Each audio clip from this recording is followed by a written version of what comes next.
Hello guys, welcome back to our channel fantasy world. இன்னைக்கு என்ன வீடியோல என்ன பார்க்க போறோம் அப்படின்னா, டெத் பரேடோட எபிசோட் 11 கான எக்ஸ்பிளனேஷன் தான். இந்த எபிசோட ஸ்டார்டிங்ல ஹாரடா அப்புறம் மாயு இவங்க ரெண்டு பேரும் தான் காட்டுறாங்க. இவங்க கிண்டியோட கேம்ல விளையாண்டுருப்பாங்க. இன்னும் இவங்க கிளம்பலையாடா அப்படின்னு சொல்லிட்டு நீங்க கேட்கறது எனக்கு புரியுது. இன்னும் இங்க தான் இருக்காங்க. ஹாரடா வந்து எந்திக்கவே மாட்டேங்கிறான். மாயு வந்துட்டு என்னாச்சு உனக்கு, எதுக்கு எந்திக்க மாட்டேங்க அப்படின்னு சொல்லிட்டு அவனை தட்டி தட்டி எழுப்ப பாக்குறான். பட் அவன் எந்திக்கவே இல்ல. அப்பதான் கிண்டியும் சொல்றான் அவனோட சோல் இங்க இல்ல, அதுதான் இப்ப பிரச்சனை அப்படின்னு சொல்றான். ஓ அப்படி, அவனோட சோல் எங்க போய் நான் கண்டுபிடிக்கிறது அப்படின்னு சொல்லிட்டு இவ கேட்கறா. இப்ப இவனோட சோல் வாய்டுல இருக்கு இல்லையா, அதுக்கு பதிலா வந்துட்டு வேற ஒருத்தரோட சோலை நீ வாயில போட்டாப்னா இவன் தான் அவனுக்கு எடுத்தாரு அப்படின்னு சொல்லிட்டு கிண்டி சொல்றான். அப்படின்னா என்னோட சோலத்துக்கு வாய்டுல போட்டுக்கோ அப்படின்னு சொல்லிட்டு மாயு கேக்குறா. அட பைத்தியம், வாய்டுனா என்னன்னு சொல்லிட்டு உனக்கு தெரியுமா? இது வந்துட்டு ஒரு ஸ்பேஸ்ல ஒண்ணுமே இல்லாத மாதிரி, கிட்டத்தட்ட சோல்ஸ்க்குலாம் அது ஒரு சுடுகாடு மாதிரி. அதுல வந்துட்டு உன்னோட குட் மெமரிஸ்னு சொல்லிட்டு ஒண்ணுமே இருக்காது. ஃபுல்லாவே உன்னோட பேட் மெமரிஸ், ரொம்பவே கொடூரமான மெமரிஸ் தான் இருக்கும். அந்த மாதிரியான ஒரு பிளேஸ் தான் வந்துட்டு வாய்ட் அப்படின்னு சொல்லிட்டு கிண்டி சொல்றேன். அவ இதை கேட்ட உடனே ஹாரடா நினைச்சு ரொம்பவே பயப்படுறா. அதுக்கு பதிலா நான் உனக்கு ஒரு ஆஃபர் தரேன், நீ வந்துட்டு ஹாரடாவோட சோல் எடுத்துக்கலாம். அதுக்கு பதிலா இந்த இருக்கான் பாத்தியா, இவனோட சோலை வந்துட்டு அதுல வச்சிருவோம் நம்ம. உனக்கு ஹாரடா முக்கியமா இல்ல இதுல இருக்க பையன் முக்கியமா அப்படின்றத நீயே முடிவு பண்ணிக்கோ அப்படின்னு சொல்லிட்டு சொல்றான். அந்த பையனோட போட்டோவை பார்த்தே நிறைய பேர் கெஸ் பண்ணிருப்பீங்கன்னு சொல்லிட்டு நினைக்கிறேன். கெஸ் பண்ணிருந்தா மறக்காம கமெண்ட்ல சொல்லுங்க. வேற யாரும் இல்லங்க, டெத் நோட்ல வர நம்ம லைட் யாகமி தான். கீரா கேரக்டர் இதுல வந்துட்டு ஜஸ்ட் ஒரு ஈஸ்டர் எக்கா யூஸ் பண்ணிருக்காங்க, அவ்வளவுதான். இப்ப சியூக்கியை காட்டுறாங்க. அவளோட ட்ரெஸ்ஸிங் ரூம்ல வந்துட்டு ஒரே ஒரு ட்ரெஸ் மட்டும் டிஃபரெண்டா இருக்கும் தெரியுமா, அத அவ பாக்குறா. அப்போ டெக்கிம் வந்துட்டு இவங்க கடைசியா லேண்டா கேம்ல அந்த ஜோக்கர்ல வந்துட்டு ஒரு பிக்சர் வச்சிருப்பான் தெரியுமா, அது வந்துட்டு ஐஸ் ஸ்கேட்டிங் தான். அந்த ஐஸ் ஸ்கேட்டிங்கோட ஷூவுமே வந்துட்டு அவளோட கபோர்ட்ல தான் இருக்கும். அதையுமே அவ பாத்துக்கிட்டு இருக்கா. இந்த பக்கம் மாயுமே வந்துட்டு நான் எதுக்கு இதை சூஸ் பண்ணணும் அப்படின்னு சொல்லிட்டு கேக்குறா. ஏன்னா நீங்க மனுஷங்க எல்லாருமே ரொம்ப ப்ரெடிக்ட் பண்ற மாதிரி தான் இருப்பீங்க, நீங்க எல்லாம் பஞ்ச் ஆஃப் இடியட்ஸ் தான். சோ நீ என்ன முடிவு பண்ண போறேன்னு சொல்லிட்டு எனக்கு நல்லாவே தெரியும். அதனால தான் நான் வந்துட்டு என்னோட ஜட்மெண்ட்ல எப்பவுமே செகண்டரியா எதுவும் யோசிக்க கூட கிடையாது. என்னோட ஜட்மெண்ட் கரெக்டா இருக்குன்னு சொல்லிட்டு நான் நல்லாவே நம்புறேன் அப்படின்ட்டு கிண்டி சொல்றான். அப்படியே அந்த பசரை அவகிட்ட வச்சுட்டு நீ முடிவு பண்ணிட்டு அப்படின்னு இந்த பட்டனை பிரஸ் பண்ண அப்படின்ட்டு சொல்றான். அவன் அந்த பட்டனை பிரஸ் பண்ண வரும்போது சரி இந்த பிக்சர்ல இருக்குது யாரு அப்படின்னு சொல்லிட்டு கேக்குறா. இவனை பத்தி தெரிஞ்சுக்கிறதா உனக்கு முக்கியம், அப்படின்னா ஹாரடா உனக்கு முக்கியம் இல்லையா அப்படின்னு சொல்லிட்டு கிண்டி கேக்குறான். இல்ல ஹாரடாக்கு நான் அந்த மாதிரி கண்டிப்பா பண்ணவே மாட்டேன் அப்படின்னு சொல்லிட்டு அவ சொல்றா. இதுல அவனோட ஆன்சர் தெரிஞ்சு போச்சு அப்படின்னு சொல்லிட்டு கிண்டி சொல்றான். அவளும் என்ன பண்றது தெரியாம ஒரு கன்ஃபியூஷனோட நின்னுகிட்டு இருக்கா. இன்னொரு பக்கம் இப்ப சியூக்கியை காட்டுறாங்க. அவ வந்துட்டு அவ பாத்துக்கிட்டு இருந்தா தெரியுமா ஒரு ட்ரெஸ் அண்ட் ஷூ, அதையே வந்துட்டு இப்ப போட்டுட்டு வரா. நீ இந்த ட்ரெஸ்ல அழகா இருக்கிற அப்படின்னு சொல்லிட்டு டெக்கிம் சொல்றான். அப்ப வந்துட்டு இவங்க ரெண்டு பேருக்கு ஒரு பிளாஷ்பேக் வருது. ஃபர்ஸ்ட் டைம் சியூக்கி வந்துட்டு குயின்டகம் வந்திருப்பா தெரியுமா இறந்ததுக்கு அப்புறம், அந்த ஒரு மொமெண்ட்டை காட்டுறாங்க. சியூக்கி வந்த உடனே டெக்கிம் வந்துட்டு வழக்கம் போல தான் வெல்கம் பண்ணுவான். பட் சியூக்கி வந்துட்டு பக்கத்துல இருந்து உட்காரவே மாட்டா. என்னாச்சு அப்படின்னு சொல்லிட்டு டெக்கிம் கேட்பான். இல்ல எனக்கு ஏதோ கன்ஃபியூஷனாவே இருக்குது, நான் தான் இறந்துட்டேன், அப்புறம் நான் இங்க என்ன பண்றேன் அப்படின்னு சொல்லிட்டு கேட்பா. அதை கேட்டுட்டு டெக்கிம்க்கு பயங்கர ஷாக்கா போச்சு.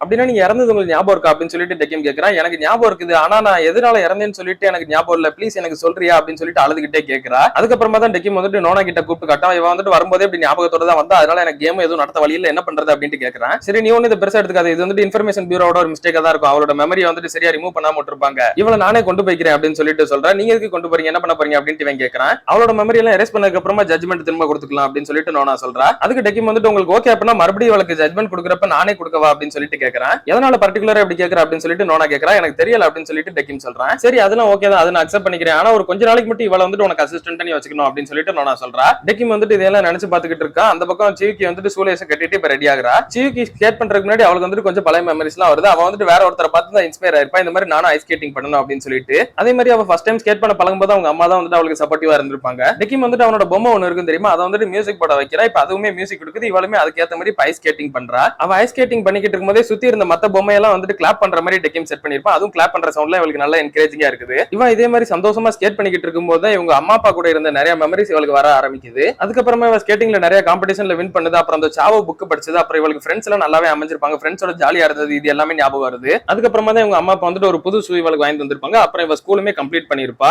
இதுவரை நல்ல ஒரு ஹாப்பி மெமரிஸ் தான் இருந்தது. இவ ஸ்கூல் முடிச்சு அடல்ட் ஆனதுக்கு அப்புறமா நிறைய காம்படிஷன் இதே மாதிரி வின் பண்ணதா செஞ்சிருப்பா. அப்பதான் ஒரு பேட் மெமரி வருது. அவ வந்துட்டு ஒரு காம்படிஷன்ல இருக்கப்ப அவளுக்கு கால்ல உளுந்து அடிபட்டு இருக்கும். அதுக்கப்புறமா இவ ரொம்பவே ஃபீல் பண்றா ஹாஸ்பிட்டல்ல இருக்கிறப்ப. அப்படியே வந்துட்டு இவளோட காலுமே வந்துட்டு அவ கையில உறிஞ்சது தெரியுமா அவளோட ஸ்கின், அதே மாதிரி கால்ல இப்ப உரியுது. அதோட இப்ப ஸ்கேட் பண்ணிக்கிட்டு இருந்தவ டக்குன்னு கீழே விழுந்துடுறா. இப்படி ஸ்கேட் பண்ணி முடிச்சதுக்கு அப்புறமா டெக்கிம் கிட்ட என்ன ஆச்சு அப்படின்றதெல்லாம் சொல்லுறா. இவளுக்கு ஒரு கேம் அப்ப கால்ல பயங்கரமான இன்ஜுரி ஒன்று ஏற்பட்டிருக்கும். அதுக்கப்புறமா டாக்டர் போய் பாக்குறாங்க. டாக்டர் வந்துட்டு இவளால இனிமே ஸ்கேட் பண்ணவே முடியாது அப்படின்ட்டு சொல்லிடுறாங்க. அதுக்கப்புறமா இவளோட ஃப்ரெண்ட்ஸ் ரிலேட்டிவ்ஸ் இப்படி எல்லாருமே அவளை பூஸ்ட் பண்ற மாதிரி ஏதோ பேசுறாங்க ஹாஸ்பிட்டலுக்கு வந்து. பட் அவளுக்கு வந்துட்டு இவங்க பேசுற எதுவுமே புரியல, இவங்க பேசுற எதையுமே அவளால ஃபீல் பண்ண கூட முடியல. ஒரு கம்ப்ளீட்டா கன்ஃபியூஸ்டு ஸ்டேட்லயே இருக்கிறா. அவளுக்கு லைஃபே வந்துட்டு இதுதான், அதனால அதுக்கப்புறம் என்ன பண்றது அப்படின்னு சொல்லிட்டு எதுவுமே தெரியாம ஒரு இடத்துல அப்படியே ஸ்டக் ஆயிருக்கிறா. அடுத்து வீட்டுல இருக்கும்போது அவளோட டிராஃபியவே உட்காந்து பாத்துக்கிட்டு இருக்கா. நேரம் அவங்க அம்மாவும் பக்கத்துல வந்து அந்த டிராஃபியை பாக்குறாங்க. இதான் நீ வந்துட்டு ஃபர்ஸ்ட் வின் பண்ண டிராஃபி இல்லையா, எனக்கு எப்பவுமே அவனோட ஸ்கேட்டிங்க பாக்குறதுனா ரொம்பவே பிடிக்கும், அதுக்காகவே நான் இங்க இருந்தாலும் வந்துருவேன், ஆனா அதை தாண்டி நீ வந்துட்டு ஒரு அடல்ட்டா நல்ல பொண்ணா இருக்கிறது எனக்கு இன்னுமே ரொம்ப சந்தோஷமா இருக்குது அப்படின்னு சொல்லிட்டு சொல்லுவாங்க. அதுக்கு சியூக்கி வந்துட்டு இல்ல நான் ஒன்னும் நல்ல பொண்ணெல்லாம் கிடையாது, நீங்க போங்க அப்படின்னு சொல்லிட்டு சொல்லிடுறா அழுதுகிட்டே. அப்படியே அவ கட்டில படுத்துக்கிட்டு ரொம்பவே அப்செட்டோட அழுதுகிட்டே இருக்கிறா. இதெல்லாம் டெக்கிம் கிட்ட சொல்லிட்டு இவ்வளவு நடந்ததுக்கு அப்புறமா எனக்கு வந்துட்டு சுத்தமா வாழவே பிடிக்கல, நான் வந்துட்டு என்னையவே வெறுக்க ஆரம்பிச்சிட்டேன், அதுக்கப்புறமா தான் நான் வந்துட்டு என்னோட கையை அறுத்துக்கிட்டு சூசைட் பண்ணிக்கிட்டேன் அப்படின்னு சொல்றா.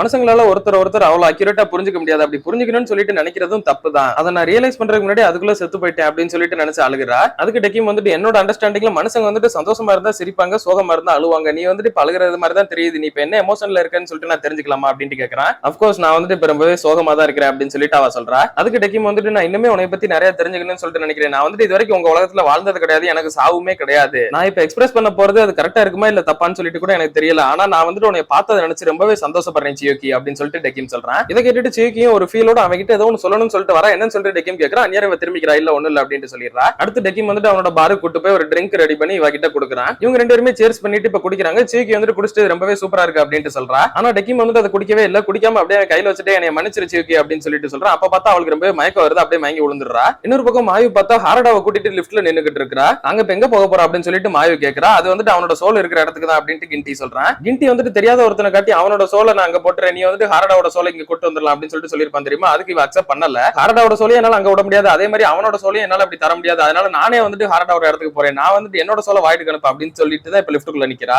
இது கிண்டிக்கே சாக்கா தான் இருக்குது. ஏன்னா அந்த தெரியாத ஒருத்தனோட சோலை வந்துட்டு அனுப்ப சொல்லி தான் கேப்பா அப்படின்னு சொல்லிட்டு தான் கிண்டி நினைச்சு இந்த ஒரு ஆஃபரே அவன் கிட்ட கொடுத்திருப்பான். ஆனா இவன் வந்துட்டு இப்படி பண்ணுவான்னு சொல்லிட்டு அவன் எதிர்பார்க்கவே இல்ல. அதனால கிண்டி வந்துட்டு கேட்கான், சரி உனக்கு ஹாரடா யாரு, நீ எதுக்கு அவனுக்காக இதெல்லாம் பண்ற, இதுல என்ன அர்த்தம் இருக்கு அப்படின்னு சொல்லிட்டு. என்ன சொல்ற நீ, அவன் தான் என்னோட வாழ்க்கையே அப்படின்னு சொல்லிட்டு மாயு சொல்றா. இந்த மாதிரி உன்னோட லைஃப்ல பண்றதுக்கு என்ன மீனிங் இருக்கு அப்படின்னு சொல்லிட்டு கிண்டி கேக்குறான். எந்த ஒரு மீனிங் இல்ல போதுமா, இதை பண்றதுக்குலாம் ஒரு மீனிங் வேணுமா அப்படின்னு சொல்லிட்டு அவ கேக்குறா. வழக்கம் போல வாழ்க்கைக்கு எந்த ஒரு அர்த்தமும் இல்லாம வாழ்ற வாழ்தான் நீயோ அப்படின்னு சொல்லிட்டு கிண்டி சொல்றான். சரி அப்படின்னா உன்னோட வாழ்க்கைக்கான அர்த்தத்தை சொல்லி நீ எதுக்கு இதை பண்ணிக்கிட்டு இருக்க அப்படின்னு சொல்லிட்டு இவ கேக்குறா. ஏன்னா நான் வந்துட்டு ஒரு ஆர்பிட்டர், நான் வந்துட்டு ஜட்ஜ் பண்றதுக்காக தான் இருக்கிறேன், அதனால என்னோட வேலையை நான் பண்ணணும் அப்படின்னு சொல்லிட்டு அவன் சொல்றான். நீயும் ஆர்பிட்டர் புராணமும் போட அப்படின்னு சொல்லிட்டு அவ திட்டி விட்டுறா. அதுக்கடுத்து மாயு சொல்றான், நான் தான் வந்துட்டு என்னோட லைஃப்ல இந்த டெசிஷனை எடுத்தேன், நான் ஒன்னும் எல்லாரும் பெருமைப்படுற அளவுக்கு ரொம்பவே சூப்பரான வாழ்க்கையெல்லாம் ஒன்னும் வாழல, ஆனா ஹாரடாக்காக நான் என்னோட வாழ்க்கையவே அர்ப்பணிச்சிருக்கேன், ஏன்னா எனக்கு அவனை ரொம்பவே பிடிக்கும், என்ன பொறுத்தவரை இதுக்கும் ஒரு அர்த்தம் இருக்கதான் செய்யுது அப்படின்னு சொல்லிட்டு சொல்றா. அப்ப அப்படியே லிஃப்ட்டுமே க்ளோஸ் ஆயிருது. இவங்க ரெண்டு பேருமே வந்துட்டு இப்ப வாய்டுக்கு தான் போறாங்க. லிஃப்ட்ல போய்கிட்டு இருக்கும்போது அவங்களோட பாடியில அந்த ஸ்கின்ல வந்துட்டு கொஞ்சம் கொஞ்சமா உரிய ஆரம்பிக்குது. ஹாரடா வந்துட்டு கண்ணை முழிக்கவே இல்ல. அப்படின்னா அவன் ஏமாத்திட்டான் போல அப்படின்னு நினைச்சு இவ வந்துட்டு அழுதுகிட்டு இருக்கா. இவங்க அப்படியே வாய்டு நோக்கி பக்கத்துல போகும்போது ஹாரடா வந்துட்டு கண்ணை முழிக்கவே செய்யறான். இதை பார்த்துட்டு அவளுக்கு ரொம்பவே சந்தோஷம். அப்படியே ஆனந்த கண்ணீர்ல இருக்கிறா. அப்படி அவ கண்ணீரோட இருக்கிற மறு செகண்டே பார்த்தா அவங்களோட உடம்பு வந்துட்டு அப்படியே டம்மியா மாறுது. இவங்க ரெண்டு பேரோட சோலுமே வந்துட்டு ஒன்னா மெர்ஜ் ஆகி அது அப்படியே வாய்டுக்குள்ள விழுந்துருது.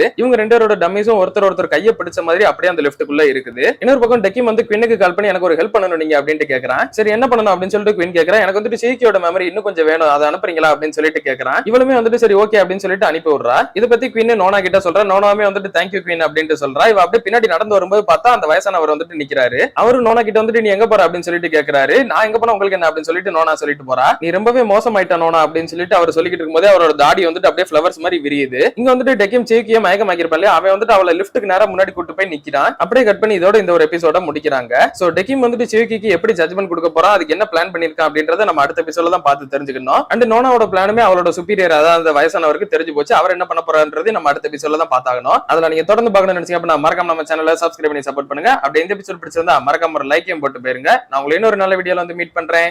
Bye guys.